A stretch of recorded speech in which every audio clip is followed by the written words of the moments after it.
నమస్తే sir, media మిత్రులందరికీ నమస్కారము. రాత్రి కదిరి పట్టణంలో మా ట్రాన్స్జెండర్ పైన నారాయణ స్వామి అనే వ్యక్తి దాడి చేయడం అనేది జరిగింది. ఒకవేళ ఆ పాప చనిపోయింటే మేము ఎవరిని అడగాల? తల్లిదండ్రులకు మేము ఎంతో దూరమై బతుకుతున్నాం, సమాజానికి దూరమై బతుకుతున్నాం. ఏదో మా బతుకుల కోసం మేము భిక్షాటన చేసుకొని బతుకుతున్నాము. ఇట్లా ఒక ట్రాన్స్జెండర్ చూసుకొని 10 మంది పోగు చేసి ఎంతవరకు కొట్టడమో ఎంతవరకు న్యాయమో మాకైతే అర్థం కావట్లేదు. మాకేం తల్లిదండ్రులు లేరు, మాకు వెనక సపోర్ట్ ఎవరు లేరు మమ్మల్ని చూసుకునేదానికి.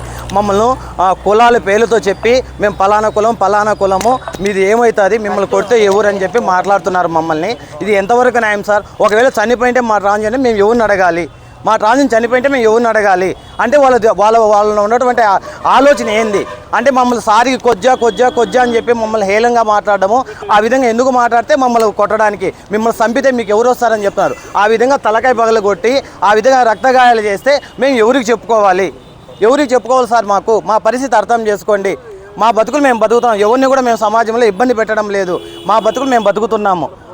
ఏ విధంగా ఆ విధంగా మేము కోరుకునేది ఏంటంటే తక్షణమే అతనికి శిక్షించాలి. ఎందుకంటే తనకి వేసే శిక్ష ప్రకారము ఇంకొకరు కూడా సమాజంలో మా పైకి రావాలంటే భయపడాలా. అందుకే మాకు రాత్రి మేము కంప్లైంట్ ఇచ్చినాము, ఇంతవరకు అతని పైన ఎటువంటి చర్యలు అయితే లేవు. మాకు అదే బాధ అనిపిస్తుంది. మాకైతే న్యాయం చేయండి సార్. ఒకవేళ న్యాయం జరగలేదా మేము ఏపీ తెలంగాణ మొత్తం ట్రాన్స్జెండర్స్ అంతా కూడా ఏకమవుతాం మేము. ఎందుకంటే మాకు వెనక సపోర్ట్ ఎవరు లేరు. మేము ఏదైనా కూడా సార్వల్ని డిపార్ట్మెంట్నే నమ్ముకుంటాం. మాకు తగిన న్యాయం అయితే చేయాలా. అది చేసే న్యాయం ఎలా ఉండాలంటే ఇంకొకడు మా పైకి వస్తే భయంతో ఉండాలా. ఎందుకంటే మాకు వెనక అక్క చెల్లి అన్నదమ్ముడు ఎవరు లేరు సార్ ఒకవేళ చెప్పుకొని చేయడానికని. ఈరోజు ఈ విషయాన్ని వదిలేసినామనుకో ఇంకొకటికి అలుసు అవుతుంది. అది రేపు వాళ్ళు మింది పోయి చేస్తామని చెప్తారు. అలాంటప్పుడు మేము ఎవరిని కన్సల్ట్ అవ్వాలా? కాబట్టి మీరు తగిన న్యాయం మాకు చేయాలి సార్ ఖచ్చితంగా. ఇతనికి వేసే శిక్ష ఇంకొకటి భయపడాలి మా జోలికి రావాలంటే. మేమైతే ఎవరిని ఇబ్బంది పెట్టలేదు, మా బతుకులు మేము బతుకుతున్నాం. పోయే దారిలో మనిషిని ఆపేసి వాళ్ళు నారాయణ స్వామి వాళ్ళ అనుచరులు వాళ్ళంతా 10 మంది పోగు చేసి ఒక మనిషిని కొట్టడం ఏంది సార్? ఒకవేళ మేము వాళ్ళు కొట్టుంటే వాళ్ళకి గాయాలు ఉంటాయి కదా, మాకు కాదు. ఇప్పుడు మాకు గాయాలు ఉన్నాయి. ఒకవేళ చనిపోయింటే మేము ఎవరిని అడగాలి? సార్? కాదు, మాది అదే బాధ.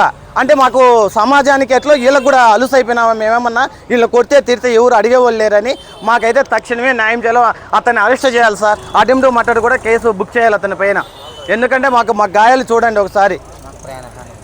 మాకు వాళ్ళ నుంచి ప్రాణహాని ఉంది. బెదిరిస్తున్నారు కులాల పేర్లు చెప్పి. మీరు ఈ ఊళ్ళో మేము కూడా ఈ ఊళ్ళో పుట్టి పెరిగిన వాళ్ళమే కదా, మేము కూడా బతికే హక్కు లేదా మాకు?